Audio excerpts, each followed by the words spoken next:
is going on, everybody? Welcome back You're to right. episode 49 of Meet the Critters. We're almost at 50. I thought about that today. Yeah. We probably need to do something. But before that, I'm Kyle. I'm Joe. And yeah, we're going to have a fun one. We will pull our guest up in a second. I did randomly think about that today. We should probably try and do something special for the 50th. I haven't put any thought into it whatsoever. I was thinking about it when I was... I think we're special enough. That is very true. We are special enough for most people. But we have a fun kind of one special tonight. is up to them. Yeah, we got a fun one tonight. We're going to pull Chase up. Chase, how we doing? Good. How y'all? Oh, we're doing all right. We're having fun with it.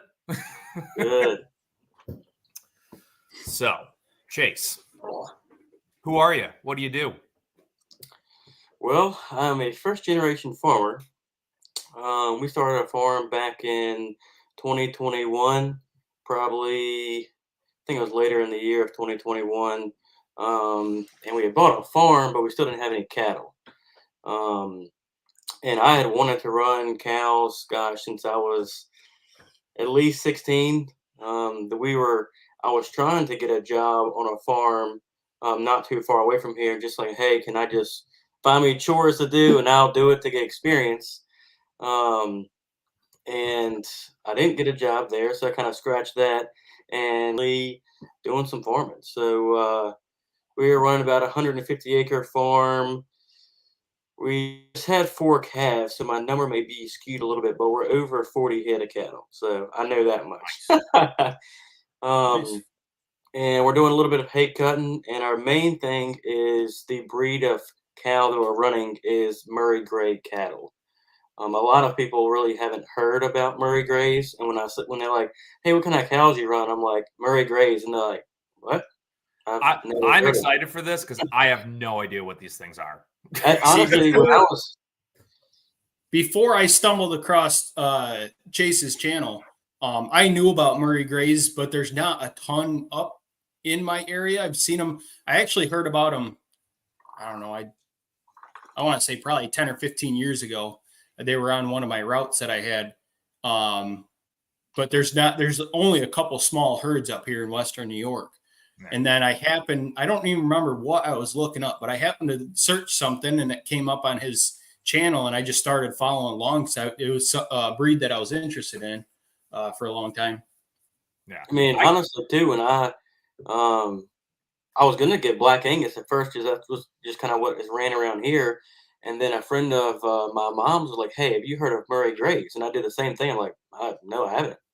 And he kind of explained why he went the Murray Grey breed and how he heard about them. And then he had went out Midwest, like Iowa, Indiana. And then I kind of just started searching it. And I'm like, I'm really kind of interested in the Murray Grey breed. So that's what I ended up going with. Nice.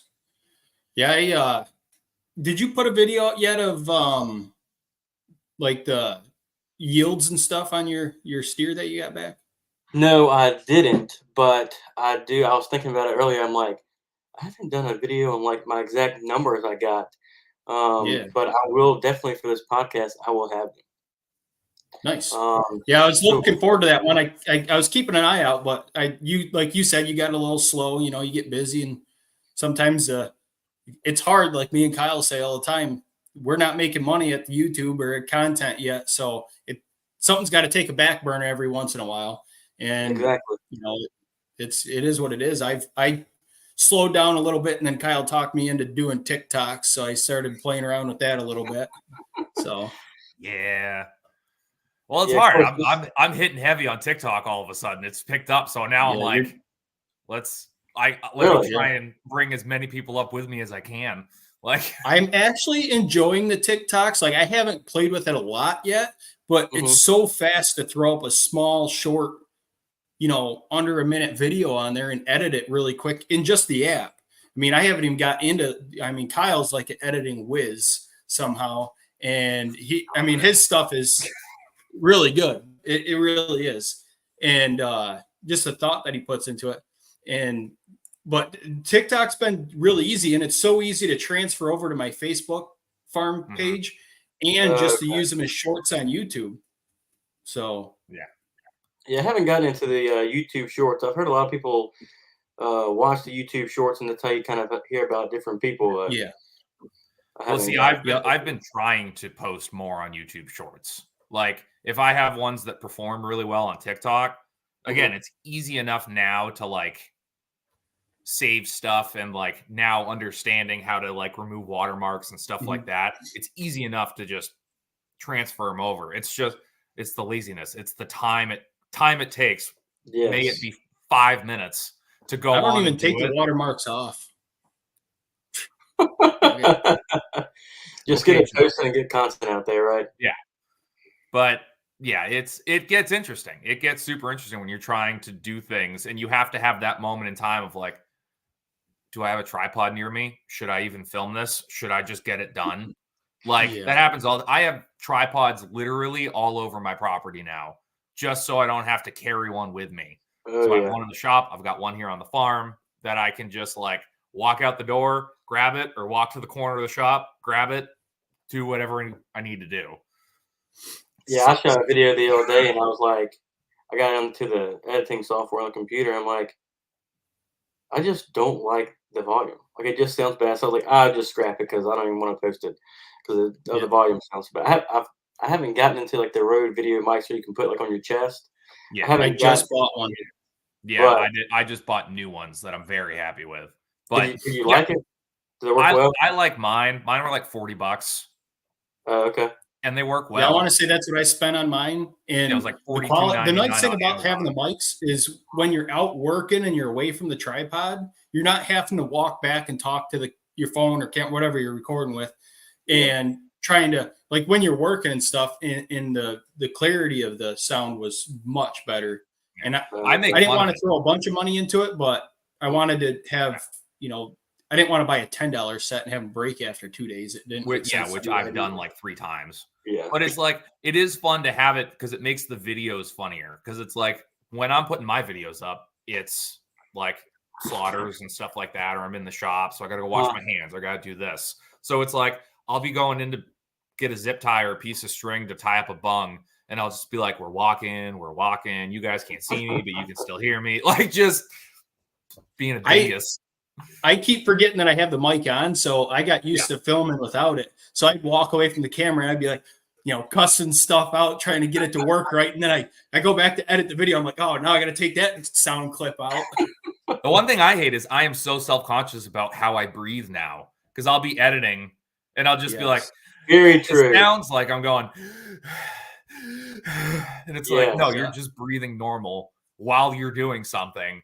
And you sound like an idiot because you have a microphone on. Well, it's even worse when you're like slaughtering animals and then you got that heavy, like horror movie breathing in the background as you're doing something. It sounds like well, I can't say I haven't smoked a pack a day for, but Kyle, you're just. I have. Pip says Kyle walking off sounds like a medieval knight in armor clinking a little bit. It's because I have a metal scabber, so all my knives and everything, because I just wear it on a chain, so it's just clunk, clunk, clunk. We're already getting off track, Kyle. We're 9 minutes in. So Murray Grey cows, explain them to me. So basically, Murray Grey cow was a Australian breed, and it's Angus and a Shorthorn mixed together, basically. So they started in Australia. Now they've gotten into like Montana's very big, the Dakotas, and then like Ohio, Indiana, and then it's kind of like sporadic throughout the United States. But from what I've definitely seen now, going on pretty much 3 years of having them, is I would probably say their biggest thing is docility. Because I'll tell y'all a quick story. We had a vet, we're not using him, but a vet showed up to the farm, and I was going to get him to like preg check and do some other stuff. And he was like, hey, your cows aren't running away. They're not scared. I'm like, what do you mean? And he's like, we can't work these. I'm like, yeah, we can work them. Like, you can just put them in the chute and like put them and roll them up through there, put them in the head gate, done. And he's like, he said, I don't really like this. I'm like, well, I mean, I can walk up to basically any single cow in the field and pet it on top of the head, give it a treat, walk away, walk around them, do everything, go up to even the calves, pet the calves, check the calves. Now, honestly, ear tagging is sometimes interesting. Yeah. That'll happen. But docility is probably the number one thing that I really noticed. And even like we have 5 bulls right now, you can walk up to any of the bulls in the field and rub them on the head, give them a treat, walk around them, have other people walk out into the field and they just kind of stare there and look at you. And of course, you have a few curious ones that come up there and want their head rubbed or whatever. But it's from what I've seen in different other farms, how they operate, like it's completely different. The other farms, I'll say the cows just like run away. Somebody ships it up into the field, and they're like, "Whoa, what is that?" So docility is probably the number one thing. Motherhood, I'll tell you this quick story. So interesting enough, it was 3 days ago. I had to pull a calf. The calf came out backwards, 2 legs were sticking out. Ended up putting the OB chains on it, and I walked up to the cow, stuck my hand in there, felt around, make sure it was the butt and it was all correct, then put the chains on there, and she just stood there the entire time. As soon as we pulled the calf out, she spun around and started cleaning it up, and the calf was laying on the ground. The mom was right there licking it, and I was sitting there rubbing it with a towel, trying to get it dried up as fast as possible. That's awesome. And that was Yeah, just, that is awesome. we blocked her off with polywire, and all the other ones just stood there and watched. So that's the motherhood of, I'm gonna probably say knowing something was wrong. Hey, like I need help. Oh, you're here to help. And we helped her out. She turned around and started taking care of her calf. On That's the other awesome. side of that, everything is not always perfect. We have had a few that, especially the heifers, and this might just be for heifers in general, but we had one, I think it was last year, 2 years ago, where for 1 week straight, she would feed her calf in the morning, disappear all day long, and then the evening come back and get her calf. And I had thought that the calf had either been drug off, died, or whatever, because I could not find it. And she came right back to where it was, grabbed it, took it out to the field, and it was out there the rest of the night. Now, is Um, like that the first week old, you're saying? Like yeah, the that first week of was being born? 1 week. And then Yeah. after that, about after 7 days, she would have her calf come out in the field with her and kind of be with the herd the rest of the time. Yeah. Yeah. And it Which was just, technically that's a good thing because good mothering abilities, like you're talking about, most of my cows, well, my beef cows, my dairy cows don't do it. They'll hide their calf for the first couple days or try to if they have a place to hide it. It's just a Right. natural instinct where that calf wants to hunker down until it can get enough strength that it can keep up with the mother and outrun predators. So they'll try tucking them into different places. I've had that happen on a couple dairy farms too, where they had the calf out in the pasture. You know, they've had it, but you can't find it because it's out in the weeds on the other side of the fence or something. So that's what I would do is I just watch them. The moms always go back to the calves because they try to encourage them to get up and nurse. So then that's how I'd end up catching all the calves at the farms and stuff that we'd have out in the pastures that would disappear. So it's not a bad thing. It's a good thing. Right. Then to probably add on top of that is obviously we've only had one steer taken to the butcher so far.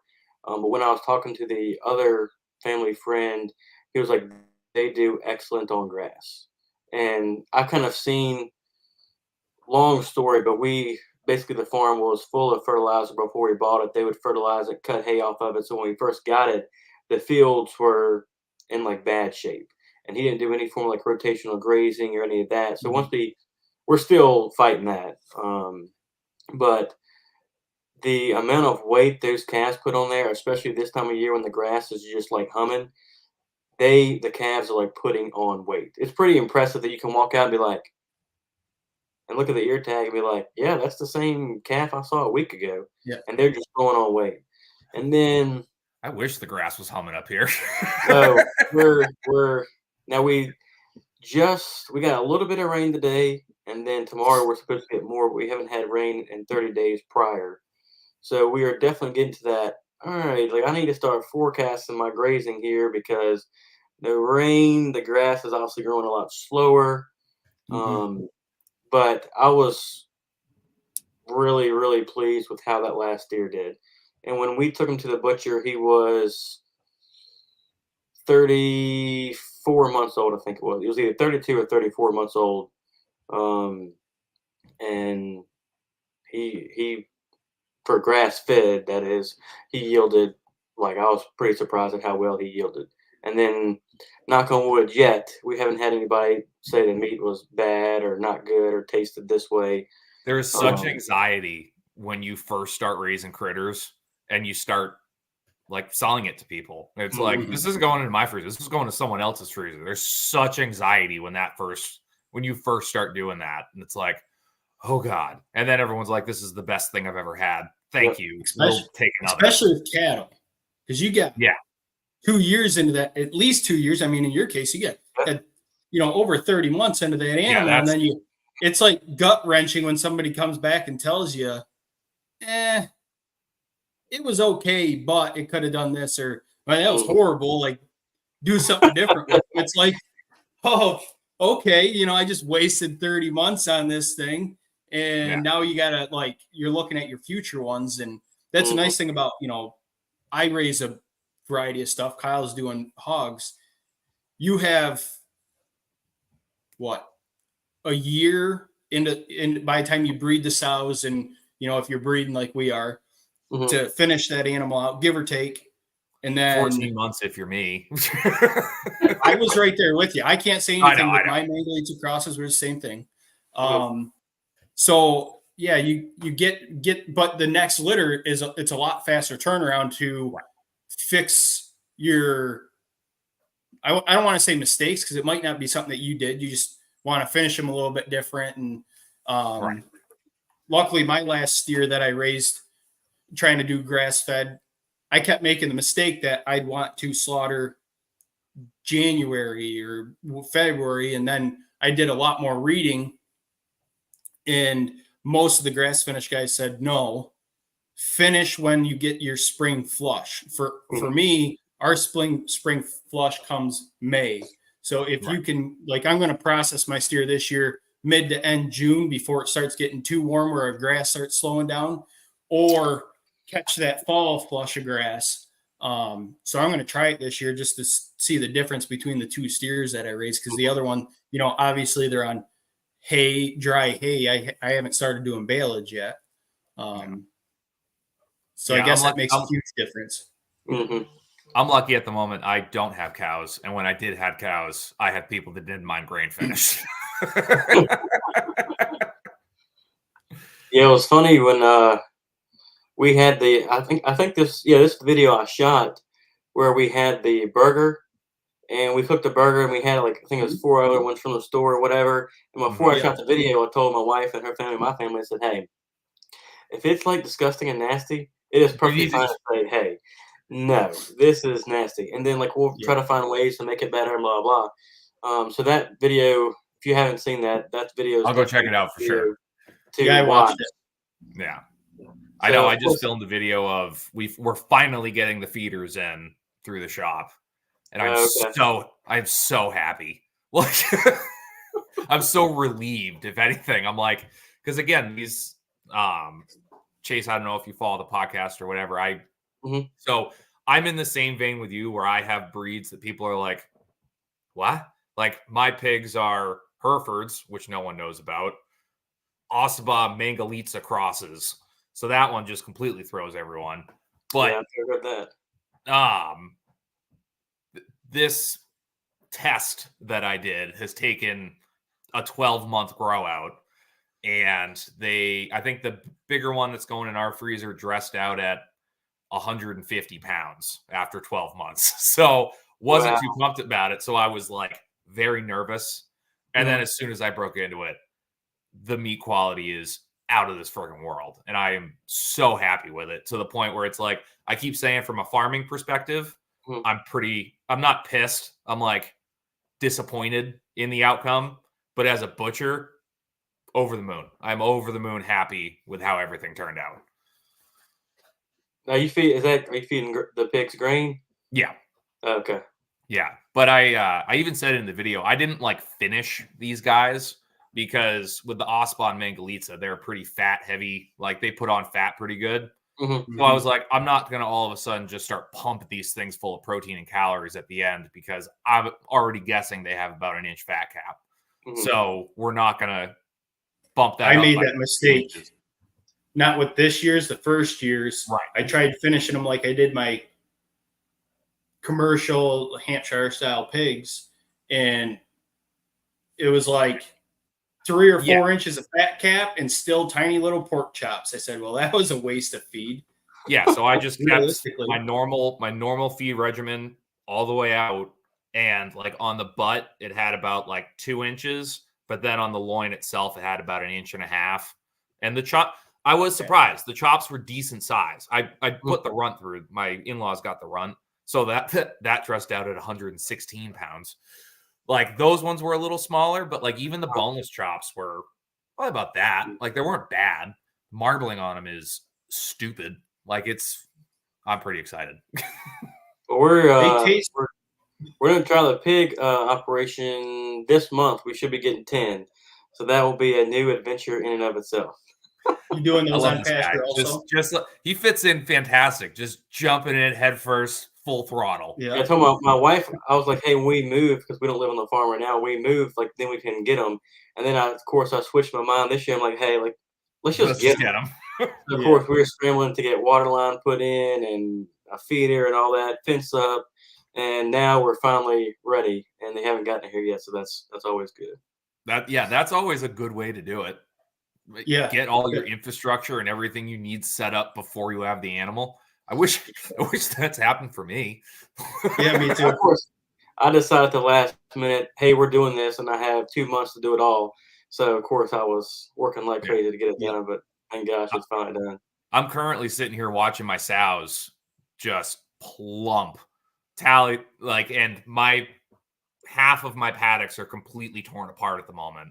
And I'm like, I need to get these moved before they farrow all the way out back. I was looking at Tally today. She was just laid out in the shelter, just a blob. And I'm like, do not have these things early. You need to have these on the day. Exactly. Like, or after. I was looking at my last 2 sows thinking the same thing today. And I've been wanting to move them into the stalls where I farrowed my other 2 litters. Mhm. And that one stall we keep getting dumped on with rain. It keeps flooding out. I'm like, I have like no good option. I can bring them undercover, but the water's still coming underneath the walls and flooding the place out. Like, I don't understand. Like, I can't. So I'm almost contemplating kicking that sow out, the one that I weaned the piglets off of, and just building a temporary like 2x6 wooden floor in there. Yeah. That's like my last resort. I'm not going to go pour concrete in there right now. Yeah. It's never a dull moment. Like, at least with cows, it's one. And like, if you're lucky too, with like when you're having to worry about, I mean, Tally last year threw 13, 10 survived, but she still threw 13, and now I've got 2, and I'm like, oh God, this is terrifying. Yeah. I was thinking the other day, I'm like, what made me think 4 sows was a good idea? Like, I don't understand. I weaned 1 litter and got those sold. I've got that litter that's 3 weeks old with that bottle pig in the house. I've got 2 more litters on the way. I'm going to start kidding the goats here like this month. They're starting to bag up. Calving season just started for me, and that started out horrendous. Like, I haven't even done a video on it yet. Just because my gray heifer that I was telling you about, I think I sent you pictures. Huh. She calved first. Well, I didn't. She was due, like, she calved a week early. Mhm. A week early by my calendar. I'm not saying it was correct. But yeah, I was expecting her to go like a week later. So I wasn't doing my, multiple times a day calving check yet. Oh, yeah. And me and my wife went up to put a round bale out, and I see her. She's stuck on her side, all bloated out. I'm like, and I could see her across the pasture. So I took off running, and she was still breathing, and I could see the calf hanging about 3/4 out of her. And this thing was massive for a first-time heifer. And I don't know. I think she got caught, like when she was pushing, she rolled up and just got stuck on her side. and started bloating, and that's what caused the calf to get stuck. Because I grabbed her legs and I rolled her all the way over on her back, like all the way over onto her other side, and the calf came right out. Well, the calf was gone already, and then that was my wife's favorite heifer too. Well, I ended up having to put her down because she wasn't getting any better. So we lost them, and then what's that? I said your wife? No, kids. I didn't have to put her down. But yeah, so we ended up having to do that. So that, screwed up plans. And then one of my Santa Gertrudis had a heifer calf, and then my Jersey calf yesterday morning with the heifer calf. Nice. Yeah, I had to carry that freaking calf from my neighbors all the way over to the barn to get the cow to go in because she wouldn't come in without the calf. I mean, luckily she wasn't huge, but I ended up getting her down there, and I got the cow in. Of course, she's not the easiest cow to milk, so that's why I built the new milk stanchion. And she had over 5 gallons of colostrum. Wow! And I had to give up because she was getting so impatient. So I still got to bring her down tonight and milk her out again. Well, going back to like what Chase was saying about like having docile animals, that it's like super easy to work with. I had never experienced it because I raised beef at first with zero experience in raising beef, and honestly was probably still a little scared of them at the time. So it's like I didn't spend as much time with them as I should have. And of course, they were all like Holstein Hereford crosses that were like, we want nothing to do with you. Like, get out of here. And now with my pigs, I could literally lay on my boar's back and he would just be like, "Ah, cool, Dad's hanging out." Like, whatever you're filming up there in New Hampshire, we don't want to know about. Gotta do it for TikTok. I thought about it today. We've had like a bunch of junk bananas, so I just go out and just like hand feed. Like, again, I can hand feed like all of them. But then I was looking as I was editing one today, and I'm like, there's literally just a banana that appears from the center of the screen into these pigs. And it's like, this looks awful. Like, if you want to have a dirty mind about it, this doesn't look good. When I first started talking to Chase, I was telling my wife about the Murray Greys. I'm like, yeah, I'm really interested in this breed. I said, but there's not many people around here. And she's like, and I'm like, I'm going to ask him how much some of these go for, because I think we could make a trip down to Virginia and get one of his bulls from him. And she's like, why? She's like, we don't have enough cows to, justify purchasing a bull and stuff. I'm like, yeah, you're right. And we're going back and forth. And then somehow we stumbled upon a Murray Grey bull like 25 minutes away from us. And they bought that bull out of Southern PA like 4 years ago. And he come out of registered stock. I don't know if they have the registration for him or not. We stumbled upon him because they have a mixed herd of cows because there's not many Murray Greys around here. And they have some Charolais and a couple other things. Well, they had some calves they had put up for sale. And Danae's like, Murray Grey, we were driving somewhere. She's like, Murray Grey crossed with whatever calf. I'm like, what'd you just say? She's like, isn't this what you were telling me about? And I'm like, yeah. So I was like, message them right now and see how much they want for it. And well, obviously it sold like within 15 minutes. So his wife and my wife started talking back and forth, and they're small farm like we are. And I was like, ask them if they're interested in renting that bull out for a couple months. If we can make it work with when I want to breed and when they breed, that would be, a great option. And they have a smaller farm than I do. And they're like, we can't keep them separate. He's in with them all the time. Every time we try separating him, he just walks through the fence. So it's like, well, if you're willing to give him up, like end of July, August for 2-3 months, that would be perfect for me. And I was like, I'll just pay you guys for the couple months. And so it ended up working out. We're still lined up to get him, which I'm super excited to start getting the Murray Grey genetics. Because right now I have I've got Santa Gertrudis and Hereford pretty much, and a couple dairy crosses in there off my milk cows. So I'm interested to see. Hey, John popped in. It's pretty cool. Oh, nice. The alternative regenerative ranching. He's local farm to me, and he does Okay. grass-fed genetics, and he's running like 3 farms and stuff now. I did some processing for him. Really, really cool guy. Well, we're happy to have you. Yeah, but yeah, I'm excited to get those genetics crossed into my herd and start seeing what they do, because that bull is the same way, like a gigantic puppy dog. So I'm just I'm excited to see what laughing happens. at you hearing, yeah, we're having a hard time keeping them in fences, blah blah blah. And it's like, yeah, I could use another problem. Yeah, I'll They have a hard time keeping him away from the cows. right. No, I'm not going to have that issue. I want him with the cows. right. Yeah. As long as he stays with the cows, I'm good. It's funny when So- where I'm basically separating the bulls from the girls with obviously distance, and they can see them and all that. But I've had one strand of polywire, and I tried that. I think it was last year, the year before that, with one of my newer bulls, the brown one, and his name was Ace. And I was like, "How does he keep getting over there?" So I'm like, "I'll put him back. I'll watch him." He go right up to the polywire, hop it straight to the girls. And he did that twice, and the second time I went back there and got him, put up polywire, and then got the ranger behind him and just kind of pushed them all along back to the boys. He was not happy, but I'm glad I did that because now I have no problem. Like today when I moved, we shot a video today that I'll get up, but when we moved them today, it was they're probably 20 yards from the herd of girls that came walking by them to get through another gate to get to a different pasture. And they all, of course, that came to the fence, they were all excited, but never hopped it, never, and it's not even hot when I'm moving them.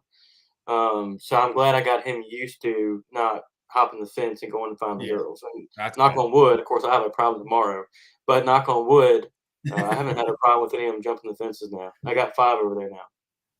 Yeah, I'm trying to figure out how I'm going to separate everybody. I know like where the girls are going, where they're going to be, but I need to do a bunch of random projects that need to happen in like a month.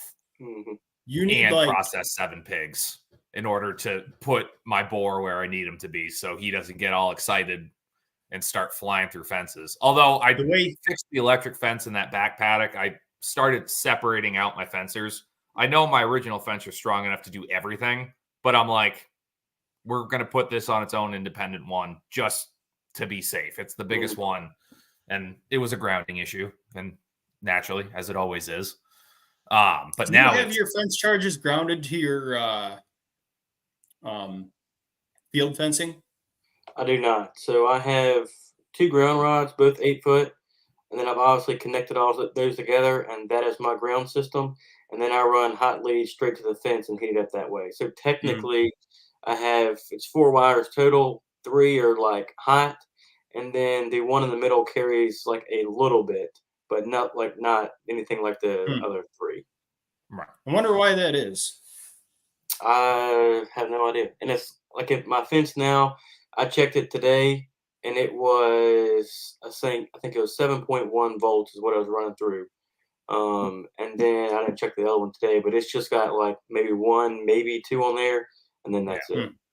It's got to be grounding out somewhere. Yeah, my one out back is like 4.5, 5 at times. I'm like, okay, and I can hear it every now because the boys or Red was getting comfortable with it. Like he was just walking over the one that's in front of the gate to get to the gate to be like, "Are you coming in yet?" And he tried that after I fixed it. And he was like, "Geez." Well, when didn't he jump that gate when you tried separating them from the girls? I haven't yet, but so again, how I have my paddock set up, I can super easily move them from paddock to paddock, but the gate to separate them is probably a 3-foot tall wood gate with 2 hot lines in front of it, about like 8 inches or so. So it's not like he could get right up to it and think about it. So I'm hoping he's fine. I'm more worried about him just busting through and trying to go under the woven wire, which the woven wire is tight, but we'll see. I see it. I'm not going to put it on the screen, but I see it. But yeah, so I'm interested because we had so many issues with our last boar just flying through fences. He's like, no way. I'm staying with my ladies. And I'm like, I don't want to relive that again.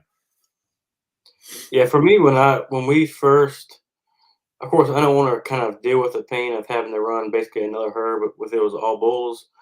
But after I think it was last year, it was tiring after you started calving April 1st, and then we basically calved all the way through the summertime just because we didn't have Mm-hmm. those split up, and we had bought 3 additional cows, or really 3 different additional heifers, and then it was just kind of okay. Hey, when's the next one? Oh, I think this one right here is going to be next, and we have these 4 left, and we're in July, and we've been calving for 3 or 4 months now. Right. So this past year, April, it was April, no, it was July 1st. The bull went in for 60 days. 60 days, I pulled him out. And then we went to, I think it was mid December this past year, put a different bull in, Ace. I put him in for 60 days with the ones that kind of calved later. And Mhm. then 60 days pulled him out. And knock on wood, we had our calving window this year was going to start April 1st and go for 60 days. And we had 4 calves, and I think we have 2 left to go in the springtime, and then we'll be done until later on in the year. So I Nice. definitely like that. You can kind of say, hey, for the next 60 days, like we're checking it every day, and we'll just check and know which ones are coming in, or we'll be calving. And I've definitely enjoyed that a lot more than kind of not knowing and all of a sudden one pops out. Oh, I was so anal about that this year when I put the boar in.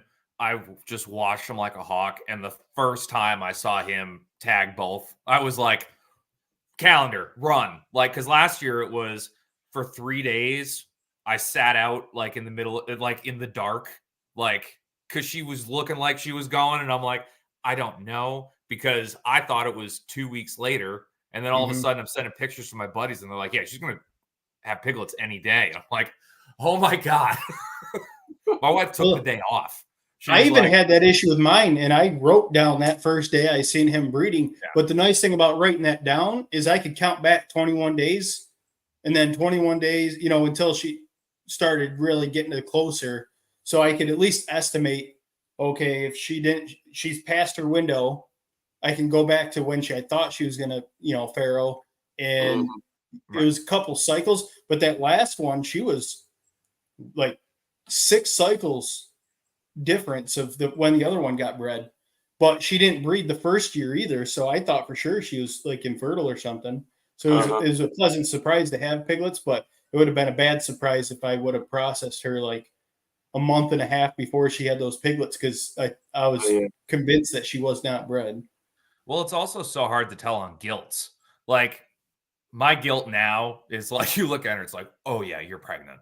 Because Mhm. they just like, as soon as it's like very evident, then they just start plumping up. But Mhm. you can't tell on guilt because they were a little bit smaller than the sows are and stuff. And it's those organs haven't been there yet. Like, well, they have been, but they're trying to get it going. But you look at my sow. My sow looked pregnant like a week into it.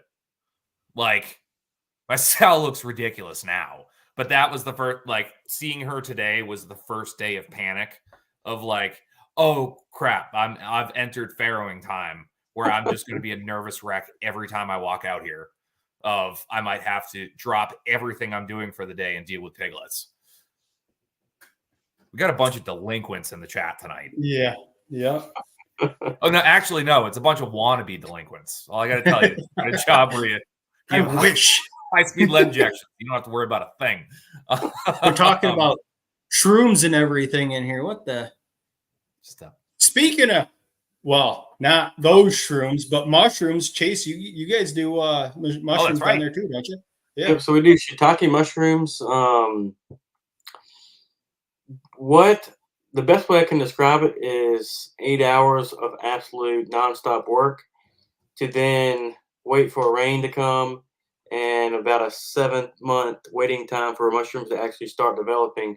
And then when they develop, it's just basically based off rain. We're not, I will water them to keep them moist when I can, but obviously Mm-hmm. it's going to take a lot of water to really be able to continue to grow. That's why you would soak them.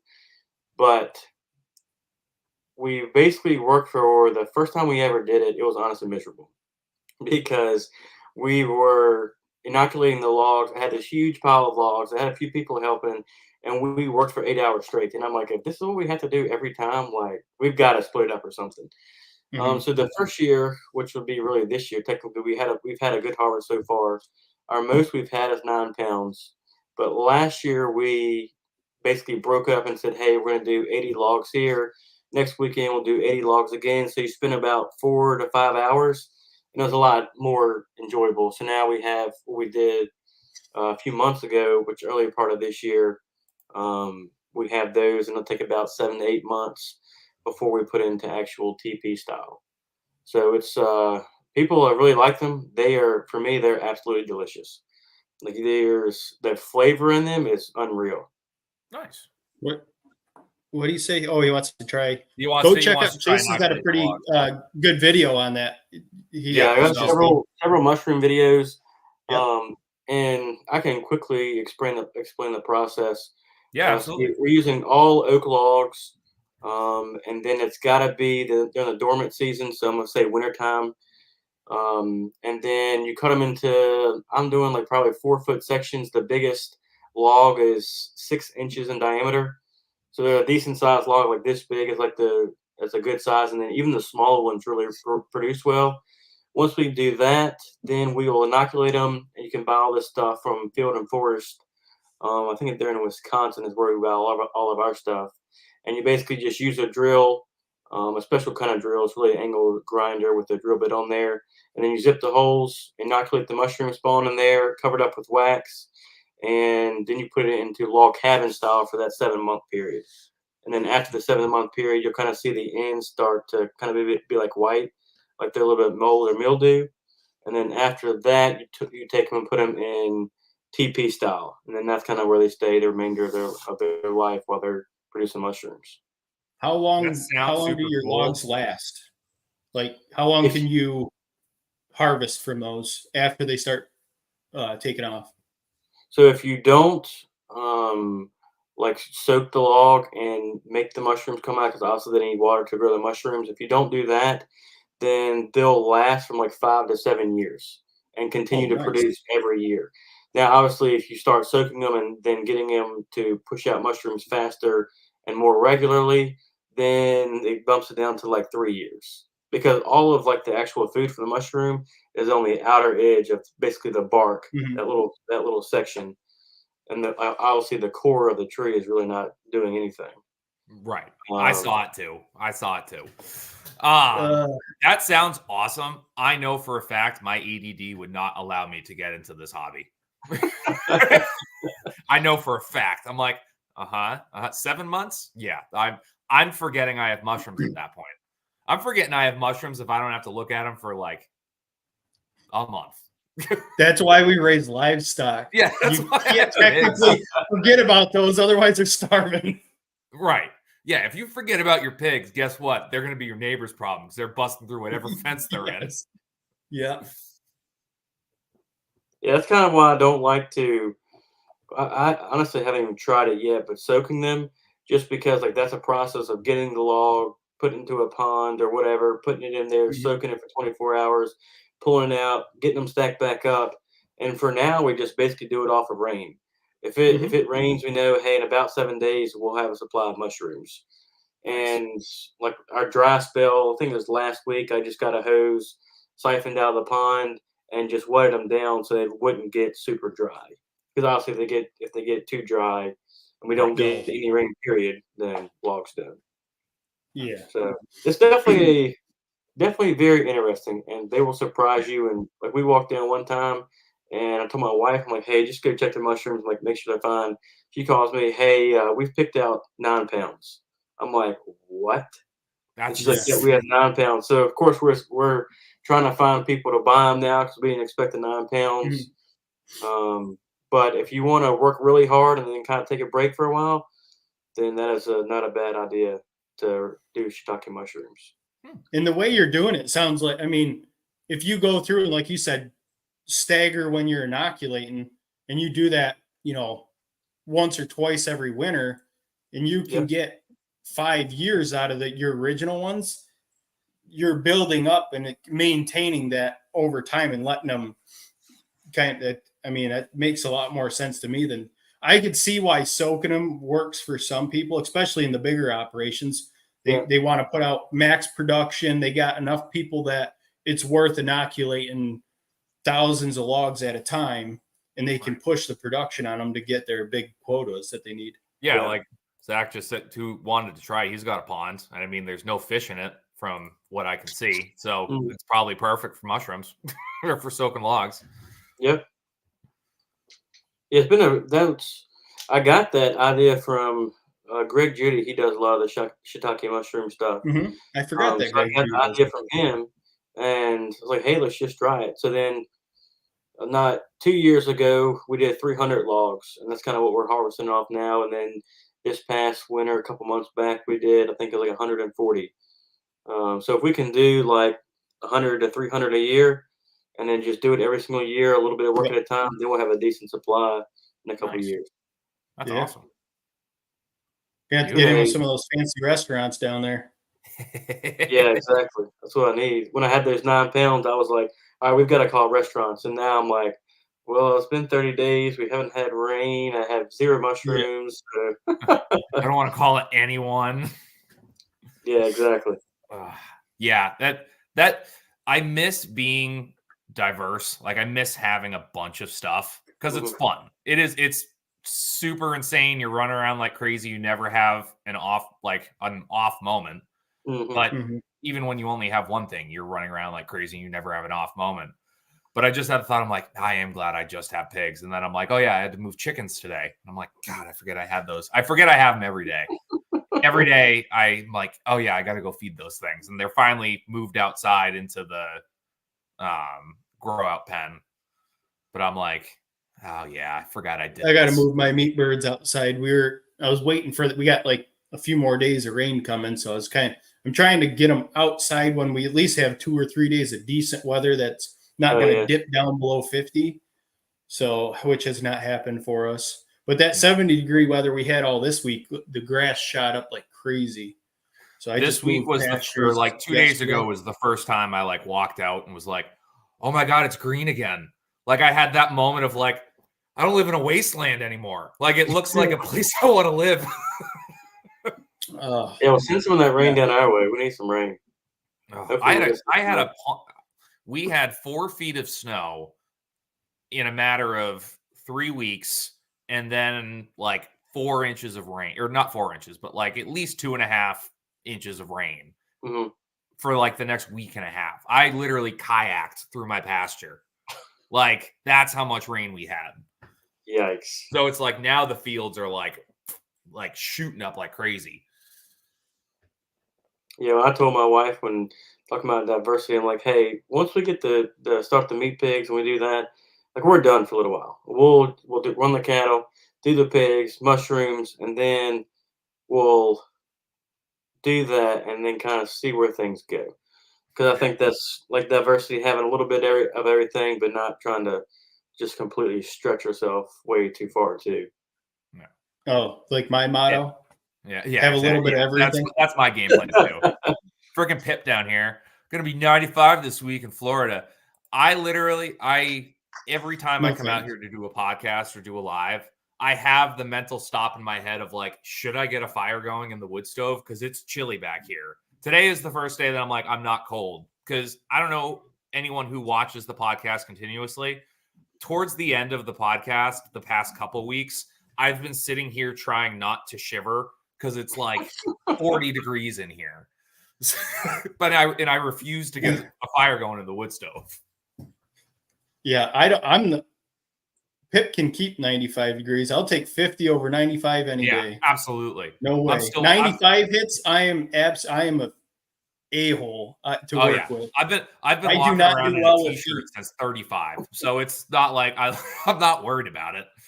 Because yesterday, the day before, it was 89 degrees here, and I'm like, it is way too warm for us not to have rain the past week or so.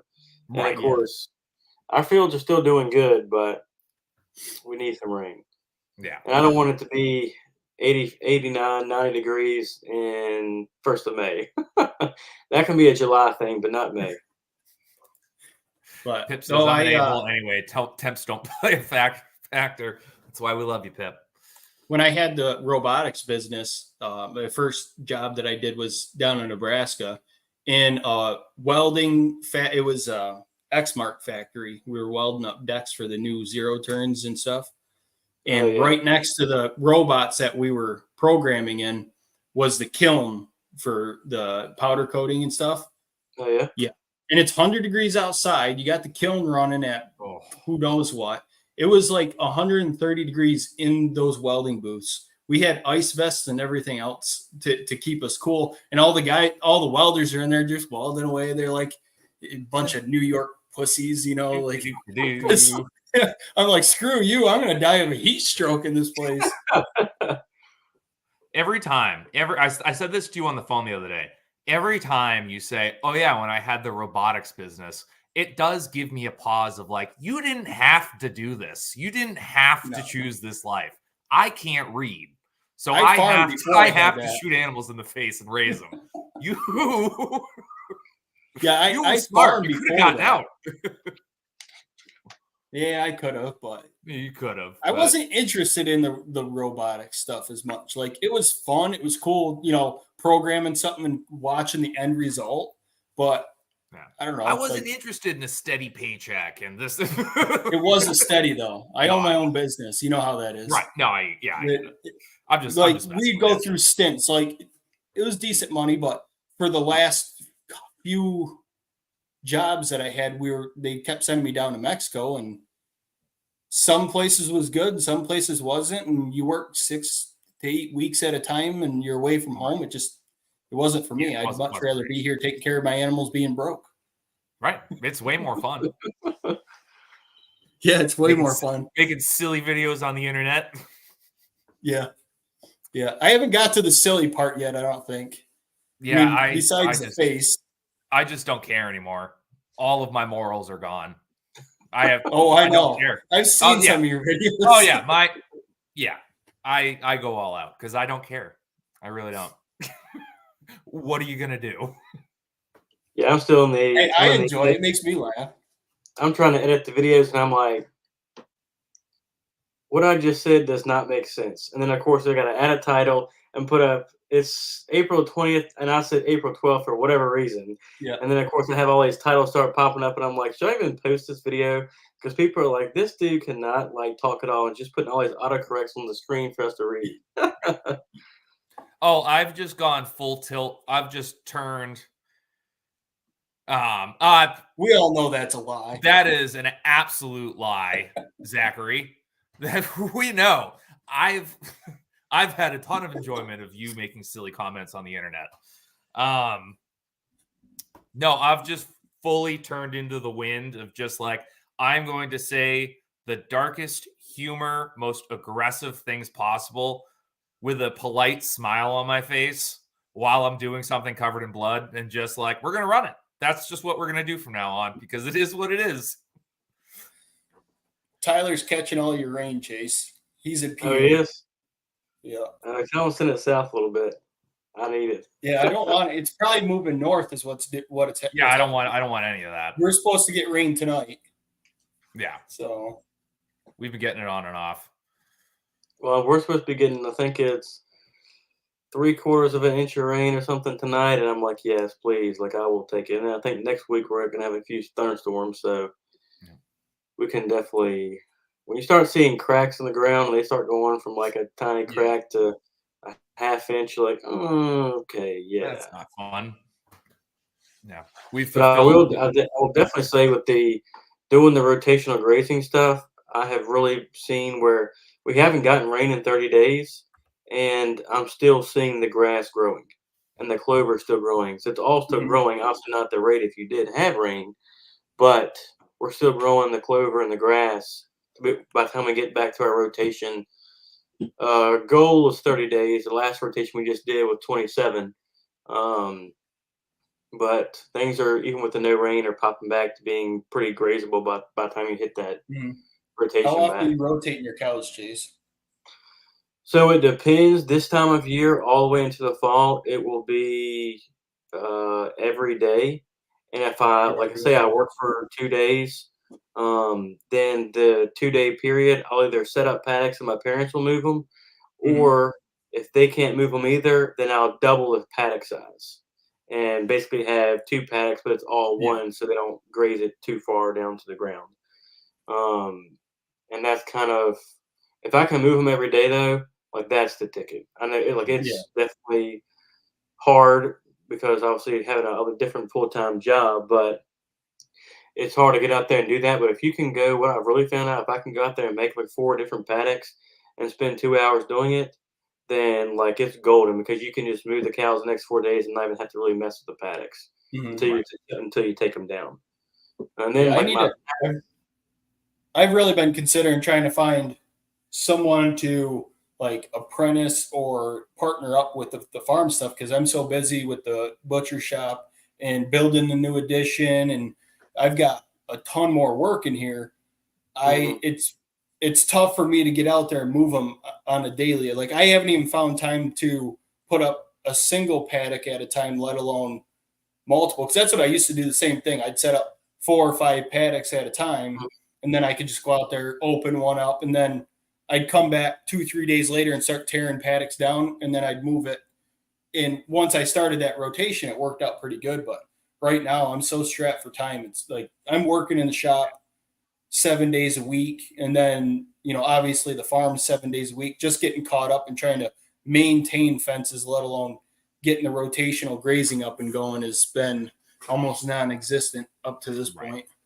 Yeah. I think I'm probably a year, possibly 2 out from doing anything rotational, like seriously rotational. Unfortunately, I wish it was going to be sooner, but it's like I don't want to jump in. Like I've already jumped into everything so quick as it is that I want to get all of my stuff set up like tight where I don't have to worry about it before I start really trying to push stuff, which again, I'm raising pigs in New Hampshire. I'm like, everything's hard panel fencing or at least woven wire and then electric on top of it. And it's financially, these pigs aren't rotating anytime soon. Oh, trust me. I see your fences and I'm like, man, I wish. I told after the cows got out every day for a week straight and I was about ready to like start dropping every single one of them, I told my wife, I said, we're going to at least 4 strands of electric around the outside perimeter of our property, especially for the winter. That's when I have problems. When I have fresh grass and I'm rotating them at least twice a week, I have no issues. I can keep them in a freaking bale and twine fence if I wanted, and they would stay as long as I'm rotating them and keeping fresh grass in front of them. Towards the end of the winter there, the grass starts popping up. I don't blame them. They want the fresh green stuff. They don't want that old dry, crappy hay that I can't say crappy. Right. It was pretty decent hay, but compared to a freshly grown grass, that's what I'd want to go for too. And then when you only have a single strand of wire, they're going to start pushing fences when it comes to that time of year. Yeah. And it's like, I've had issues. I've even had issues with the fences that I have being as like built up as they are. So it's like, it just gives me so much anxiety. Built upside down. Yeah, pretty much. Yeah. That part is removed. At least part of that part is removed. Jackass. Well, Chase, we're up at an hour here. Where can everyone find you? We're on all social medias, not TikTok yet, but Instagram. Stick around after the show ends. I'll talk you into it by the end. All right, sounds good. We're on Facebook, Instagram, and then YouTube are our main 3 things. One of these days when I have some extra time, we'll get a website going, but do not have that yet. So Facebook, Instagram, and YouTube. Nice. And then we have our email in the description of the YouTube on all of our YouTube videos. Our email's there if you have questions about Murray Grey cattle or rotational grazing or the mushrooms, and fire away. But that is where you can reach us. Fantastic. Joe, before you go, no, you don't. The Country Born RN, I've never built a fence, but I want to do it. No, you don't. And this is coming from someone who I love building fence. No, this is coming from someone. I've enjoyed it myself. Yeah, I love it. It is my favorite thing in the world, but it is such a pain in the ass. Don't put pigs or other livestock that are going to destroy your beautiful fences. Right. Just set up fences. Build them Don't and even don't get use animals. them. Just get fences. Yeah. When you finish a fence and you can just look down it and it's just clean and straight. Yeah. Oh, I love it. But I've got 3 days of building fence coming up this week over on my business partner's farm. I've got 2 small projects.